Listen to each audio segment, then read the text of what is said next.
Oh hi, welcome back to my channel. I'm Carly and today I'm bringing you an update, a life update, because I haven't filmed in a very long time and I have so much to tell you. So there's been lots going on, right? So I'm just going to go through, I've made some notes. I don't want this video to be massively long. So let's talk about the most important thing first of all, because I can't remember the last time I posted, but it was at the beginning of the year and it's now nearly the end of September and I have finally finished my PhD. Yay! Um, took a while. I was doing my PhD part-time and that generally lasts for about 6 years, but I took longer because I did a project kind of towards the end, which was curating an exhibition and a program of events, and that took up a lot of my time. So effectively I added an extra year on for that. I also had a very bad bout of depression and anxiety for a term, so that kind of put me an extra term over because I didn't officially take a term out, but I took a term out. So it took me 7.5 years to finish this PhD, but I have now done it. I submitted my thesis in February, right at the beginning of February, right at the end of January. And then I had to wait 3 months for the Viva. The Viva was on the 15th of May, and I was so nervous about the Viva. All along for this PhD, right, I have just been doing this PhD because I love it, I love the research, I just loved it.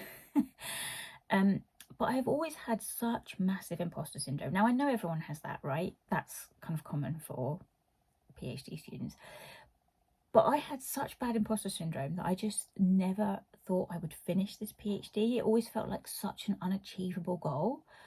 So it's so weird for me to be on the other side, to have done my Viva, completed the PhD, and to be like, now I am Dr. Robinson. I've done it, I finished, and I still feels mad. So the day of the Viva, I'm going to say it was the best day of my life. Yeah, it was the best day of life. It was because I've worked so hard for this thing and for so long, and I am a self-funded student, or I was a self-funded student, so paid for it all myself, and that is a ton of money. A lot of money went into this PhD, not just for the fact that I had to pay my own fees, the fact that I had to drop my hours, lose some income, and they realised I couldn't afford to live, so I had to get another job to make up that income. It's a crazy ride. So it's all done, and yesterday I got my certificate in the post. Ta-da! So that was very cool. You don't get your certificate on graduation, you get it in the post for some reason. I think at graduation they just, you know, do the fake scroll thing. But I'm very pleased to have my certificate. So yay, Carly Robinson is a Doctor of Philosophy. That me. So that's very cool. I was thinking about making a series of videos about my PhD. Again, because of my massive imposter syndrome, I've been watching PhD content creators for a long time, and I have never felt like I could make that kind of content because I never thought I would get to this.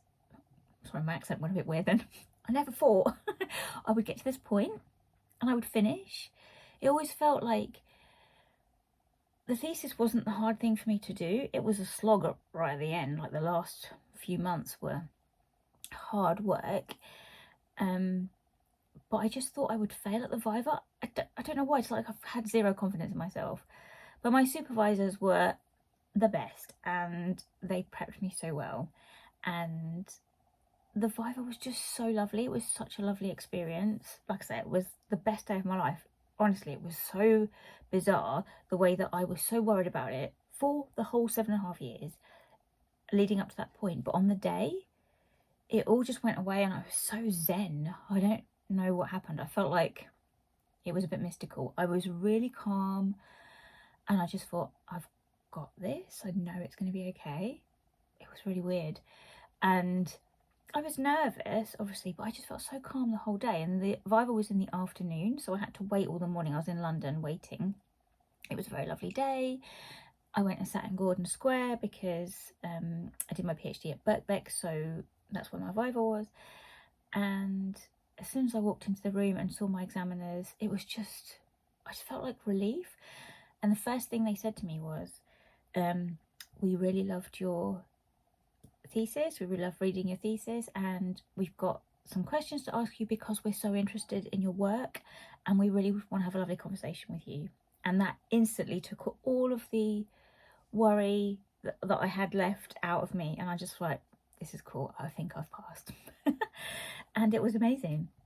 So yes, so I finished my PhD, and one of the things that I will go into more depth about is the feeling that you get afterwards, because I love being a student, I love learning, I love research, and it was hard because, like I say, I was working alongside it, but I feel really bereft now. I don't have that in my life. It was a massive part of my life, so it feels really weird not to have that ongoing piece of work sitting in the background. Obviously a lot of instant relief, so afterwards, like, oh, I don't have to do this anymore, I've done it.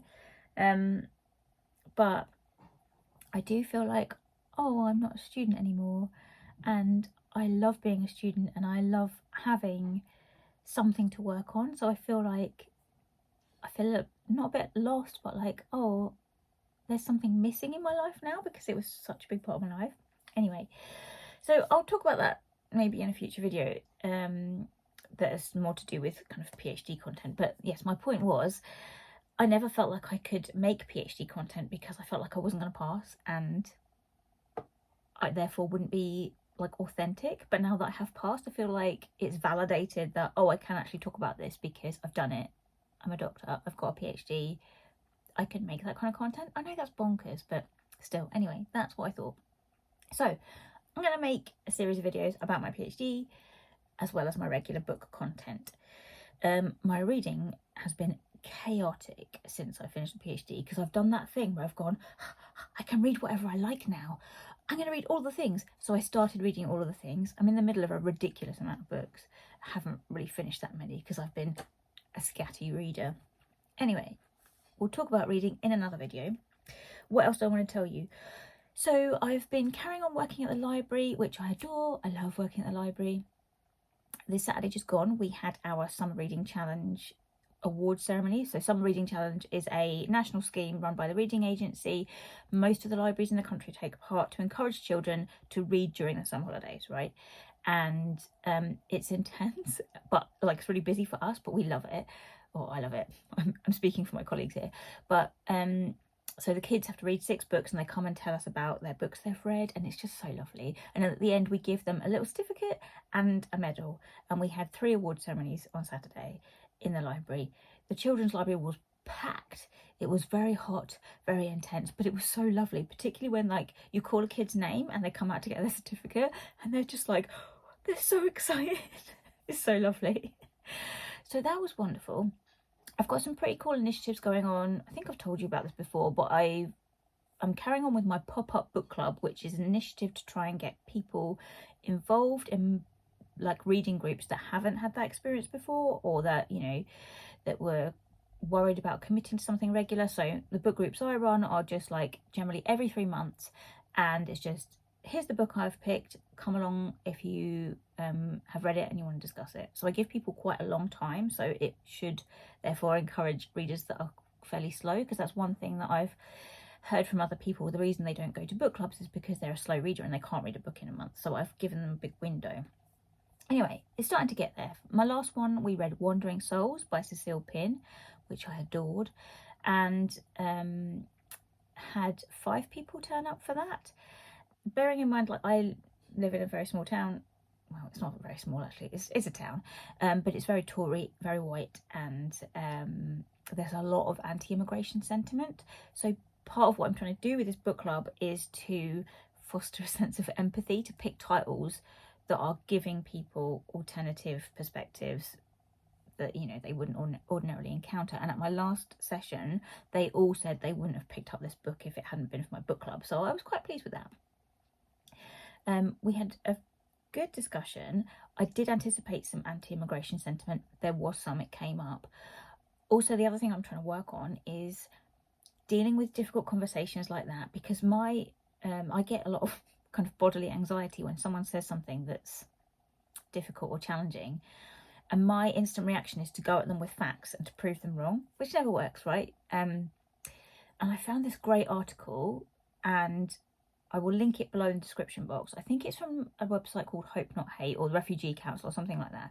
But it's about how to have difficult conversations about like migrants and refugees and that kind of thing. And it was to approach these conversations with sympathetic listening and Socratic questioning. And they put 2 videos showing how presenting people with facts does not work. There was like a video of Brian Cox talking to this climate change denier, and he's really getting angry and just throwing facts at this dude who's just like not accepting it. And then they showed a canvasser, an LGBT canvasser, going around households in America about trans rights. And the conversation he had with this woman was so well handled. Now, I am not that patient, so I need to work on that. But that's what I'm trying to do with this book club, right? I'm trying to pick titles that are maybe going to be not controversial, but controversial for the people in my town, and try and engage them in those conversations and, yeah, just foster a sense of empathy and care. So that's one thing that I've been doing.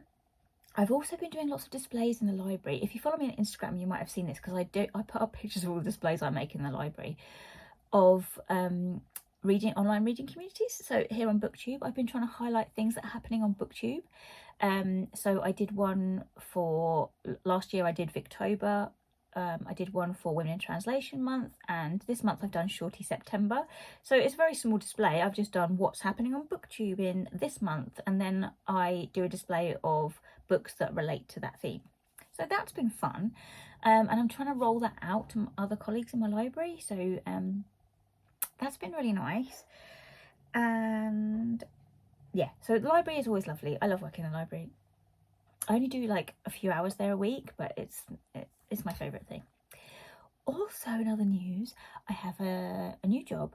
So while I was doing my PhD, I was working for a private education company because I needed to pay my fees and they paid quite well, and now I don't need to pay my fees anymore, so I can take a pay cut, and I have done. I'm now working for an Arts Council funded organisation, so it's low paid, but it is more in line with, you know, my values and what I want to do. And we put on arts and cultural events in 7 market towns in a rural area, and that's pretty cool because it means I get to be creative. I get to do research into like what's happening in arts and culture. I get to pitch ideas.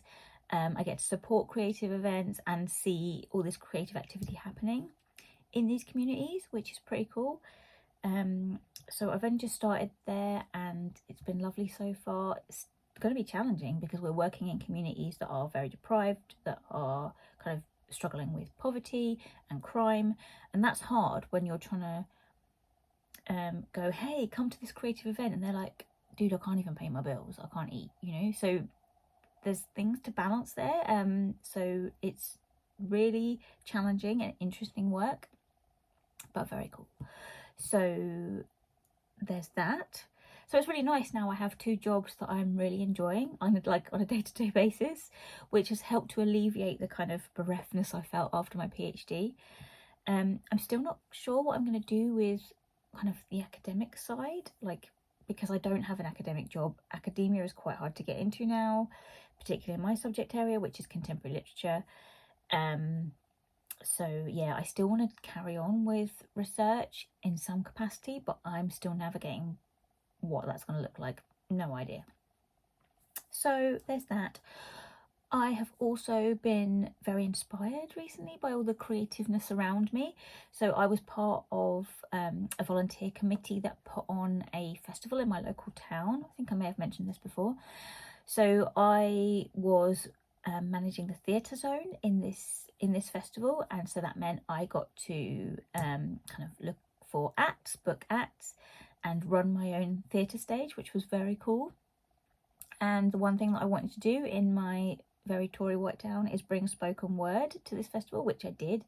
So that was very cool. I had a spoken word set from Mark Grist, who is a teacher turned rap battler, poet, spoken word aficionado. He's just an all-round amazing dude. I will link his website in the description box. If you've not listened to any of his poetry, it's all on YouTube. So he does poetry for young people. He's a children's author. He writes children's books. And he's just a lovely guy. So I booked him to compare a set of spoken word, and he brought 4 poets with him. They were all amazing, and it was the best time, and I just felt so proud that I'd brought spoken word to my town. They were all amazing poets. Again, I will link them all in the description box. Please check them out because they're fabulous. I've got a lot of pictures, so I'll try and intersperse some pictures into here so that you can see. But I had the best time. I also booked a drag act, which were amazing, and that was fantastic. So I felt very proud of that achievement. It was a volunteer thing I did, and I loved it so much. It was a ton of work, but that also helped me like get this job that I'm in now with the Arts Council. So that was very cool. Would always recommend volunteering, doing things that you're passionate about to get into an industry that you like haven't got easily access to. So yeah, that was a great time. Very exhausting, but a very good time. And what else? Oh yeah, and so because of that, I've been around lots of like creative people and creative practice. I've been dabbling in new hobbies. So as well as reading chaotically, I've been having a go at making some terrible art, which I'm having a lovely time doing. And I've always been one of those people that says, I'm not creative. I can't draw, I can't paint, I can't do these things, because I think it stems from when I was at school, you know, and your art teacher's like, that's no good. So you go, oh, I'm no good at that, I shouldn't do it anymore.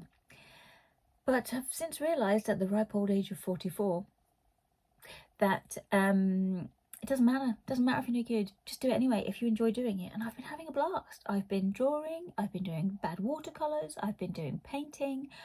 I've just been exploring lots of different mediums and having a lovely time. So that's a fun new hobby that I've been taking part in. And occasionally we'll draw something and go, oh, that's bad, never mind. And then occasionally I'll draw something and go, that's not bad, well done.